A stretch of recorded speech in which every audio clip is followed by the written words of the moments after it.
വീടിന്റെ ഫ്രണ്ടിലായിട്ട് വെച്ചുള്ളത് 3 എണ്ണം വലിയ മരങ്ങളാക്കാണ്ട് നല്ല ബുഷാക്കിയിട്ടാണ് നിർത്തിയിട്ടുള്ളത്. വലട്ട് വെച്ചിട്ടുണ്ട്. പിന്നെ അത് മാത്രല്ല നമ്മൾ ഇത്രയും കാലം വിചാരിച്ചു NIT ആണ് നമ്പർ 1 എന്നാണ്. റംബുട്ടാൻ എല്ലാം ഓക്കെയാണ്, എല്ലാം നല്ല ടേസ്റ്റാണ്. പക്ഷെ ഇതില് വലിപ്പത്തിലും കുറച്ചും കൂടി എനിക്ക് ടേസ്റ്റ് തോന്നുന്നുണ്ട് സീസർ റംബുട്ടാൻ. കായ നല്ലവണ്ണം പിടിക്കുന്നുണ്ട്. എല്ലാരും കായ പിടിക്കൂല പറഞ്ഞിരുന്നു. നല്ലവണ്ണം കായ പിടിക്കുന്നുണ്ട്. എന്തെങ്കിലും വളം കൊടുത്ത് ഇത്ര അടിപൊളി സാധാ ചാണകപ്പൊടി പിന്നെ PLTന്റെ ന്യൂട്രിമീലോ കൊടുക്കുന്നുണ്ട് ഞാൻ. എനിക്ക് വളം ഞാൻ ഒരുപാട് വളങ്ങൾ പരീക്ഷിച്ച് നോക്കിയാണ്. പക്ഷെ അത് നല്ലൊരു വളമായിട്ട് PLT കിട്ടുക. അത് ഇവിടെ ഏജന്റുകൾ ഒരുപാടുണ്ട്. ചാക്ക് കൊടുക്കുന്നുണ്ട്. അവിടെ കൊടുക്കുന്നുണ്ട്. റംബുട്ടാൻ കണ്ടില്ല, ഒന്ന് പൊട്ടിച്ചാലോ?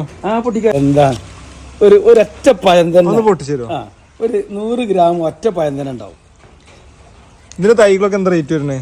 ഇത് തൈകൾ സ്റ്റാർട്ടിങ് ചെറിയ തൈകളുണ്ട്, ഒരു 300-350 രൂപന്റെ തൈകളുണ്ട്. നല്ല തൈകൾ, ചെറിയ തൈകൾ. എത്ര വർഷം എടുക്കും കായ്ക്കാം? അത് 3 വർഷം. പിന്നെ വലിയ കായ പിടിച്ച തൈകളും ഉണ്ട് കേട്ടോ. കായ പിടിച്ച തൈകളൊക്കെ കൊടുക്കാറുണ്ട്. ചെനക്കല് നമ്മുടെ സമാധാനി സാഹിബിന്റെ നാട്ടില് തൈകളൊക്കെ എത്തിച്ചു കൊടുക്കല്ലേ? തൈകൾ എത്തിച്ചു കൊടുക്കും. എങ്ങനെയാണ് തൈകൾ എത്തിച്ചു കൊടുക്കുകയും ചെയ്യും. എന്താണ് ഇവിടെ വന്നിട്ട് എടുക്കാവോ? ഒന്നുകൂടി നല്ലതല്ലേ? ഏറ്റവും നല്ലത്